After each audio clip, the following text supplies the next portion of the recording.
Okay. First time ko ginamit ulit yung aloe vera soap na yung last year kong stock. Nakapagtago ako ng isa. Para malaman ko kung yung expiration niya is kung hanggang kailan. So last year, March 2025, ginamit ko ngayon, March 2026, yung soap, aloe vera soap. And so far, so good.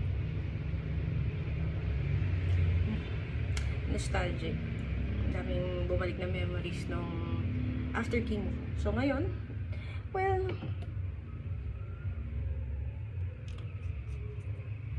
continue pa rin natin ginagamit yung ating aloe vera oil.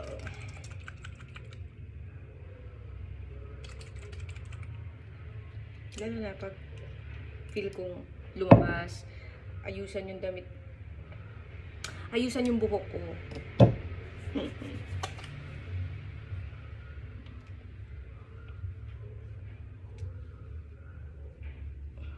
Kapag soap lang kasi, medyo nagda-dry yung hair, syempre.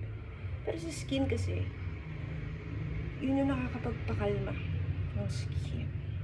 Tapos meron din mga nakadiscover na kunyari may mga insect bites. Try mo to.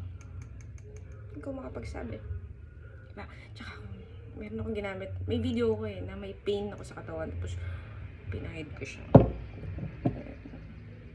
Natulog ako. Pagod na ako nun So, natulog ako. So far, okay naman.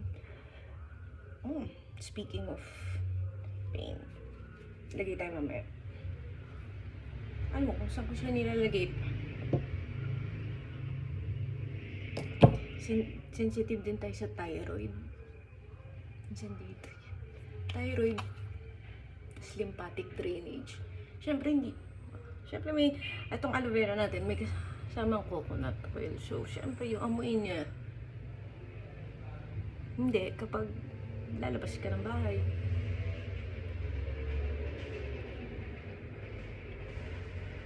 Yan.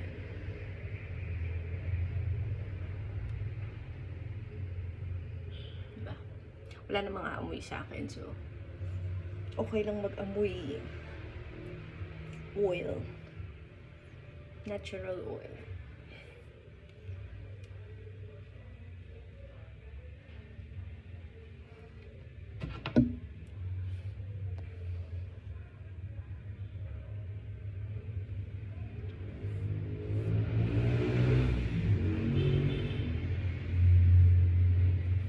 Ano na siya, no?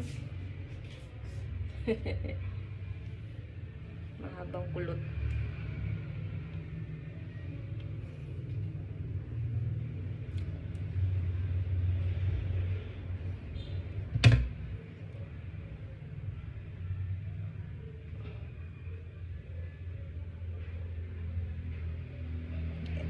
Lapit na siya.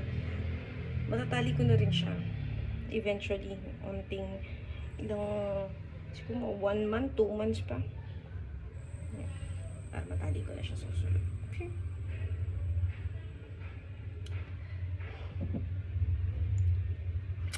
Aloe vera oil.